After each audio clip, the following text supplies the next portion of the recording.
Hi, everyone. Teresa Ager from Diaries with Teresa Ager. It's my pleasure today to introduce to you Karlin Tapia. How you doing, Karlin? It's so great to be here, Teresa. Thank you for having me. Oh, my pleasure. It's a delight. You're absolutely a lovely lady. So I'm just going to do a quick biography about you, then we'll come back, okay? So is a life coach and owner of Life Ignited Company, mental health practitioner at Karlin Tapia, LLC. Well done, Karlin. So let's get started. Where can we go? Can we start at the beginning? What got you into this and what you're doing? Sure, of course. Thank you for asking. Well, I originally wanted to be a lawyer, and I've always had this passion to help people and fight for people. And I just switched and pivoted to how I do that. And so now I'm a somatic practitioner. A lot of people don't know what somatic means. And so that's why I just say mental health practitioner. Somatic means that you're releasing toxic emotions from your body. A lot of us, we weren't taught how to let go or how to release anger, especially like I come from a Christian background and I'm still a Christian, but now with more education, I could just believe and think for myself a lot more. It was my self-discovery journey that allowed me to really hone in into, oh, I really want to share this with other people that they can experience the same thing that I experience of transforming. So, Karlin, if I might, so do you talk to, so you said releasing anger, releasing, I'm thinking emotions like frustration and guilt and things like that.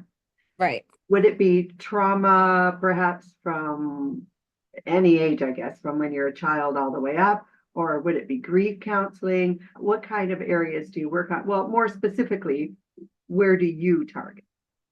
Yeah, I target areas where people's voice has been taken away. So it could be domestic violence or sexual abuse from childhood or adulthood. That's incredible, and I'm sure that's really needed. Yes, it is. Karlin, well done. That's an area that I think a lot of people who ever have experienced that is a deep, deep emotion. In fact, I think probably a lot of people push it down in their, would that make sense to you? Yes. So then it manifests in other areas that I would think. I'm certainly not a doctor. You are a practitioner. When you talk about helping someone, what kind of things would you do with them? Yeah, well, I first build my relationship with the client. And so I feel like people have a just negative connotation sometimes with when it comes to coaching or therapy because I've heard it from my own family that you just talk about your problems. And Oh, yeah, and in the initial consultation, we talk about your goals because we're especially social workers. My background is in social work. I'm not seeing the person in front of me as a problem or as there's something wrong with them. I'm seeing someone that is valuable and worthy and needs skills, needs to process trauma, needs help. A lot of people sometimes don't even know how to put words to their pain. And so that's why I'm there to guide them and facilitate. I thought of that too, Carlin. I thought there's got to be a lot of people out there that, remember I had said buried it, probably even tried to, so they may have a tough time trying to even figure out what the problem is. And if you're able, so that, sorry to stop there, but then I would think, okay, so how would someone know to come to you? Does it come out in other areas?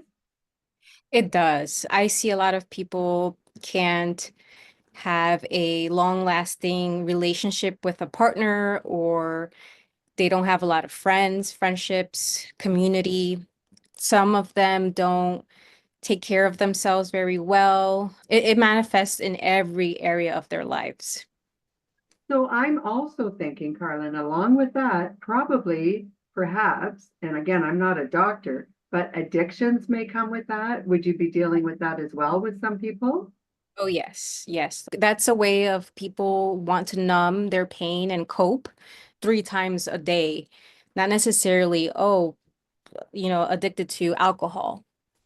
Sure. So, yes, those behaviors do show that there are some areas in your life that you need to take a look at. I would think it would be difficult, as you said, with relationships. Do you work with both partners? I would imagine that's necessary. Yes, I do because especially with sexual trauma, you do want to inform. So I'm a survivor, and so that's also another reason why I can relate and be empathetic. And I help them communicate their needs in a nonviolent way. And so it takes a lot of practice to to show and demonstrate how to treat someone that has been mistreated that way so that they can flow in the relationship and be a team. I can imagine then, since you are a survivor, good for you. I'm really happy for you. I'm sorry it happened to you, but that's great. But you have empathy for others. And because of that, you've turned it into something amazing. So honestly, that's wonderful. The second part of my thought is that this is tremendously deep work. How long do you work with patients? How long would you be willing to work with them? Is there a point when you say, okay, they've had a lot of work with you and they are able to get past it? So first, I don't call them patients because again, that's a medical model of like seeing that something's wrong with the person. And Okay. so there's nothing wrong with this person. Their brain is actually functioning well. They are reacting to their trauma. Sure. Um, and then second, I start them with 6 months. I build a foundation with them to help them build skills of regulating their emotions, helping them say no, helping them learn what they like and what they don't like. I remember when I didn't know what I liked because I was only pleasing my abuser. And so it's a lot of foundation work first. And then I ask them if they want to renew or not for 6 more months. I see. Can we circle back a little bit? Sure. So you are a survivor. When you were going through it, when I say that, when you were recovering from the Okay. trauma, how were you, did you find an amazing counselor or mentor that could get you through it? Is that how you were able to go forward? I'm okay with answering that. It was, it definitely is, it's a village. It takes a village. So I remember wanting it though. Like I wanted to succeed. I believed that I could succeed since a little girl. So when I was aware of my situation, I was like, oh my goodness, like what happened? And so I'm going to overcome this. Like I said, as a little girl, I wanted to fight for people, and I was that was a big driver for me. And so I did obtain or received a lot of coaching and therapy. And this couple were like, I call them like spiritual parents, and they were like my pillars until I could get on my feet and be on my own.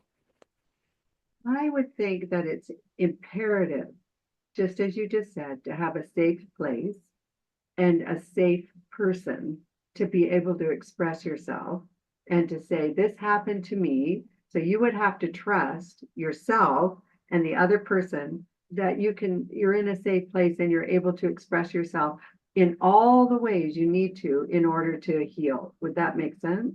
Yes, absolutely. We cannot do it alone. I see a lot of self-discovery books or self-healing.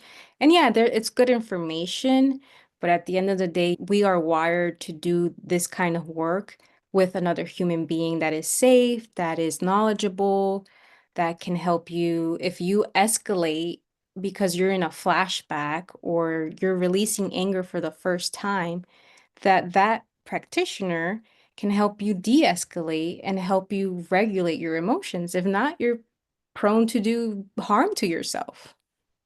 Not be a patient, be patient, and for them to embrace you and understand that you're able to get them to where they need to be. The other idea I have in my mind is that the trauma must be devastating, must be absolutely devastating. So the anger, where people show the anger, everybody would be different how they do it. They may not even be aware that they're angry, because I do know people who are angry, it seems, all the time, but they don't think they're angry.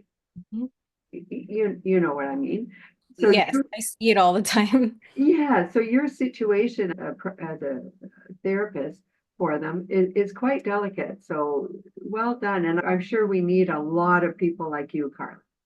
Yes, yeah, it's something that you're called to do, definitely. It's not something one picks, it's you're called to do that. Well, yeah, and it would be every day in your career. You're sensitive to that too, and you've been through it. Yeah, we are taught in school how to put that boundary to not re-experience it, and we are taught to do a lot of self-care. And we do take long periods of breaks. Like if we start burning out, I've had seasons where I've just traveled. So, Oh, okay. yeah. So do you do coaching together or classes, or do you do one-on-one? What do you do, Carlin? I prefer to do right now. I have a special where I do a 12-week program, and it's an intimate coaching group because I've found that a lot of my one-on-one clients, they're dealing with similar issues Sure. and struggles and all of that. And so I found that if I cultivated a safe space between them, I can even give them more, like, in the sense of like I can teach them how to listen to each other, listening skills, to be validate each other's emotions, how to communicate their needs, because someone might trigger the other person, activate something, then they learn how to say that, how to confront that in a healthy way. That's really good. I've always thought group counseling actually, in some cases, is better for people because you feel the camaraderie and you feel like I'm not in this alone. And if Exactly. they can go through this, so can I. I do feel that way, but I also think the one-on-one is certainly important as well. And perhaps with couples or parents and children, I don't know if you deal with children as well, but they may have to come to you for that as well. So I'm sure there's a lot of areas that you're dealing with. Yeah, yeah. So I'm open, of course, to doing one-on-one, but there's a point where I'm like, okay, they've built enough rapport, enough resilience, so then I move them to the group therapy. Makes total sense. And your courses, are they online for the rest of them or? Yes, they are. I love doing everything online, and I do have some clients that come that are local. But I like doing it online because it just breaks so many barriers. Like some people that have been through trauma, sometimes we don't want to, you know, just get dressed. Sometimes we just want to put whatever we find. And so it just breaks a lot of barriers, a lot of also like transportation barriers. Sure. And it's really intimate because it's in their space, in their safe space. Whereas when someone goes to a clinic or a therapy suite, then you have, well, when I'm observing, they are, watching out for everything that moves and very hypervigilant. So that's why I do it online. Or ADHD, maybe you can't come on time, and then you know, that would affect my other clients. Oh, good point. Absolutely good point. Now, if people wanted to do did you say you had a podcast? I'm I do have a podcast. It's on Spotify and Apple. It's called Brave Steps Forward. And I really, the intention behind it is to motivate people. Like I share vulnerable things about my journey. I interview a lot of people and I ask them like how did they start their healing journey or how did they become an author or if there's all sorts of people from different backgrounds on the podcast. perfect.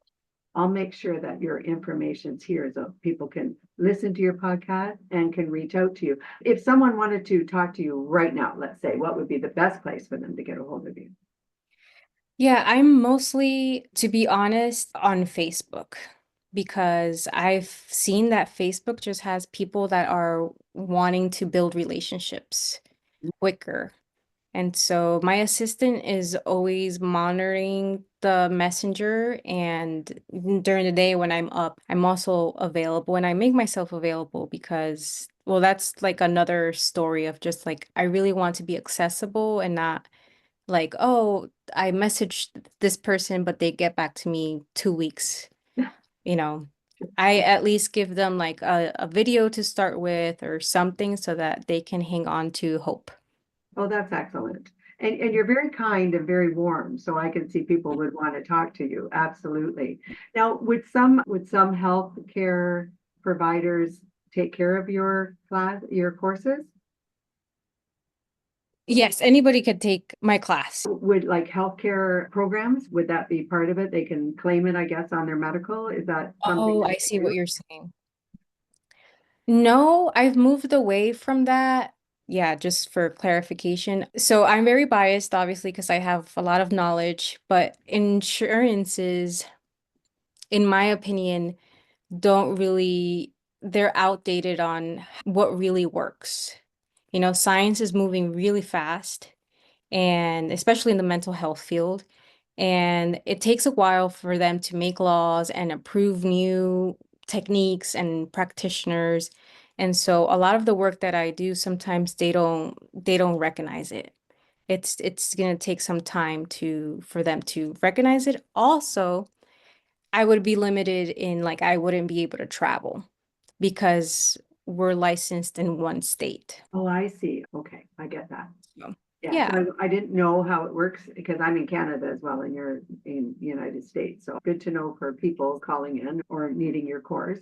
So at this point, I want them to be able to reach out to you. So I will make sure that all your information is here. Make sure that we have your Facebook account and all of that. I know you said you had a YouTube channel. So can they access that as well? Yes, it's the same thing. It's actually connected to the podcast, Brave Steps Forward. Hmm. So it's all part of the same Yeah. thing. Is there anything else that you'd like to share? Is there any tips that you could give us today? Yeah, of course. Yeah. I would love to challenge and invite people that are so successful and they have businesses and have families and what have you that, everybody had a childhood and to really reflect on, is there any inner work that I need to do? And that you're very valuable and worth the investment. Because when you start getting to know yourself, healing, breaking some cycles, you're going to even be able to expand even more, like expand your life, be resilient, and continue to create a life that makes you feel alive and replenished, and that you are going to want to wake up to. So that's what I would love to tell your audience. Because if any of you have any issues that are traumatizing and you feel like you need to talk, Karlin is going to be there for you and share your story and let us know what you do. So would you come back and talk to us again, Karlin? Of course. Yeah, I would love to. Great. I would love to have you back. You're a very nice lady, and I know you can help a lot of people. And so, to everyone here, this is Karlin Tapia, and she's there to help you. I'm going to make sure all her information's there for you. Reach out because if you're having any kind of trauma, she's definitely the person you want to reach out to. For everyone else, this is Teresa Aker from Success Diaries with Teresa Aker. I hope you're all having a great day, and I look forward to talking to you all very soon. Thank you, Carl. Bye, everyone.